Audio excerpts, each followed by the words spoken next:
Magandang oras, magandang umaga mga kababayan, mga ka-Golden Boy.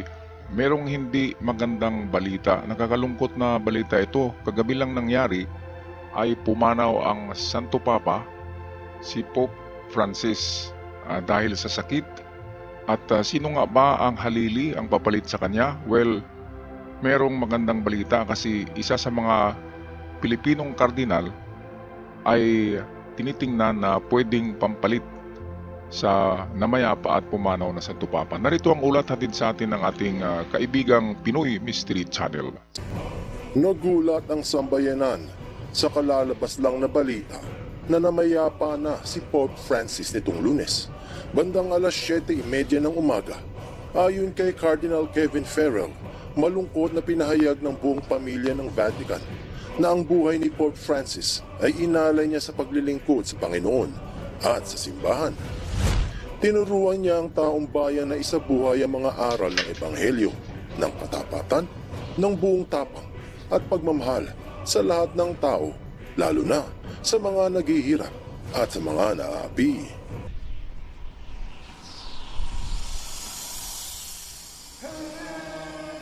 Ang sabi ni Archbishop Diego Ravelli, Master of Apostolic Ceremonies, hiniling umano ng yumaong Pope Francis na gawing simple lang ang kanyang libing at walang kung ano-ano pang gaganapin. Idinagdag pa na mas bigyang diin ang pananampalataya ng simbahan sa muling pagkabuhay ni Kristo. Bagamat biglaan ang balita, dahil noong Easter Sunday, pinagpala pa ni Pope Francis ang libu-libong taong dumalo sa misa sa St. Peter's Square.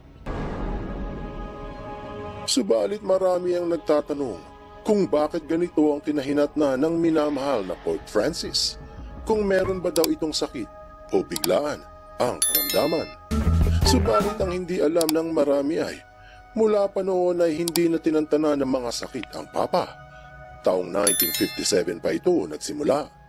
Sa edad niyang 21 taong gulang, sumailalim na siya sa isang maselang operasyon sa bansang Argentina para tanggalin ang bahagi ng kanyang baga na tinamaan ng malubhang impeksyon. Ito pala ang sanhi sa pagpanaw ni Pope Francis. Meron siyang talagang sakit sa baga. Ito'y pneumonia ang sanhi. At alam niyo ba mga kababayan ay merong hula si Nostradamus tungkol sa Santo Papa. At ang hula ay parang nagtuturo sa isang Pilipino na or isang Asyano na mas batang Santo Papa. Pinakabatang Santo Papa daw ang susunod kay Pope Francis ayon kay Nostradamus. Narito ang kanyang short clip ng hula ni Nostradamus. Bagong Santo Papa sa Roma. Si Pope Francis ng Katoliko ay kasalukuyang nasa edad 80 mahigit na nakakaranas na ng problema sa kalusugan. Ito ay maaaring magresulta sa pagbabago ng pamamahala ng simbahang Katoliko. Ayon kay Nostradamus, ang isang bagong Santo Papa di umano ay mas bata kaya mas magiging mahaba ang panunungkulan nito.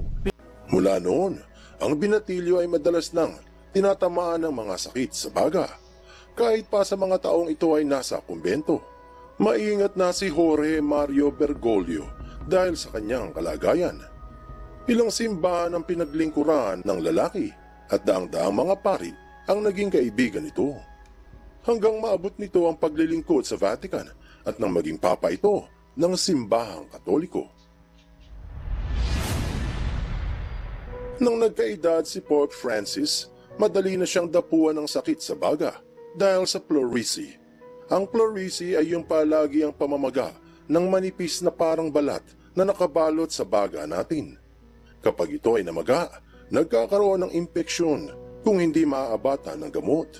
Pero kung malubha na, katulad ng lagay ng Pope, humihina ang pleura tapos kumikirot. Bukod dyan, madaling dapuan ng sakit. Na-admit siya sa Agustino Gemelli Polyclinic Hospital noong Biyernes, 14 ng Pebrero ngayong 2025, matapos siyang dapuan ng matinding bronchitis. Ito naman yung pamamaga ng mga bronchiole sa baga. Ang respiratory crisis ay nauwi sa dobleng pneumonia o impeksyon sa baga. 38 araw siya sa ospital ang pinakamatagal niyang pagkakakonfine sa loob ng 12 taon itong paglilingkod sa simbahan.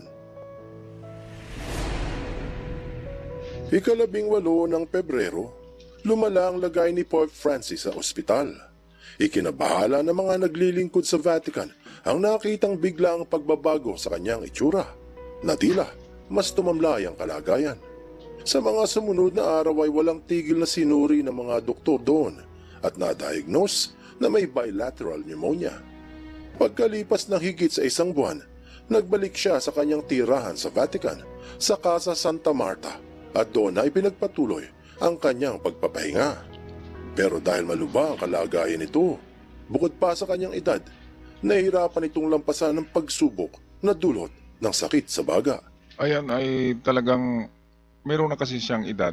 Ang aking ina ay namatay din sa pneumonia. Kapag matanda na kasi ang tao, ay susceptible na tayo sa sakit na pneumonia. Yan ay sakit sa baga.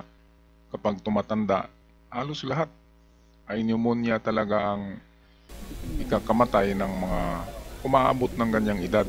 Ang ina ko ay umabot ng 83 years old, while itong si Pope Francis ay umabot yata ng 88 or 83 ba yun. Kaya yung mga ganyang edad na aabot sa 80 ay ano na yan, bonus na yan na edad. Sa panahon ngayon, kaunti na lang na tao ang makarating sa 80 anyos. Kaya pagdasal din natin ang isa sa pinakarelihiyosong tao sa buong mundo, ang Santo Papa. Balik tayo kay PMC. At ang ikanalulungkot ng mga Katoliko sa buong mundo, na mayapa ang Santo Papa ng Vatican. Marahil sa mga susunod na araw ay marami pang lalabas na balita hinggil sa mangyayari sa syudad ng Vatican. So ito ang ang abangan natin na balita dahil napaka-thrilling nito, dahil isa sa 3 na mga candidate pagiging Santo Papa ay Pilipino, walang iba kundi si Cardinal Tagle. At kung mangyayari yan na magiging Santo Papa ang ating Cardinal, isang Pilipino, isang Asyano, first time in the history of the Vatican na merong maging Santo Papang Pilipino. Sa conspiracy theory ay meron na tayong Santo Papa noon. Yun ang Black Pope, sinasabing si Dr. Jose Rizal. Pero hindi na isulat sa record, pero yun ay conspiracy theory, mga sabi-sabi na si Jose Rizal ay hindi namatay sa firing squad, kundi kinuha ito ng reyna ng Europe at nagiging Santo Papa sa Vatican noon. Yun lang ay conspiracy theory lang yun at walang matibay na ebidensya. Kaya kung sakali natutuo na si Rizal ay nagiging Black Pope, ay meron na tayong 2 Santo Papa na Pilipino. Pero sa reality, kung si Tagle ay magiging Santo Papa, ay yan ay hula kasi yan na mayroong magiging Santo Papa sa Asia na ang tinuturo ay Pilipinas, dahil ang Pilipinas ay mix na lahi. Kaya dapat ang magiging Santo Papa ayon sa hula, sa end of days, ang huling Santo Papa daw ay mix ang lahi para lalong malaman ng Santo Papa ang mga sitwasyon ng iba't ibang lahi sa mundo. Kaya mas maganda na isang Asyano na naman ang Santo Papa para mabigyan niya ng focus ang Asia. Kasi ang mga naging Santo Papa ay mga European. Ang focus nila ay diyan lang sa Europe. Kaya kung mangyaring si Tagle, isang Pinoy, isang hula ito. At kung matupad ang hula, ibig sabihin ay totoo yung mga sinasabi na ang Garden of Eden or Paradise ay ang Pilipinas, or ang the land of Ophir na sinasabi sa Biblia, ang land of promise, ang Holy Land, na bagong Holy Land ay ang Pilipinas. Kung mangyaring si Cardinal Tagle ang magiging Santo Papa.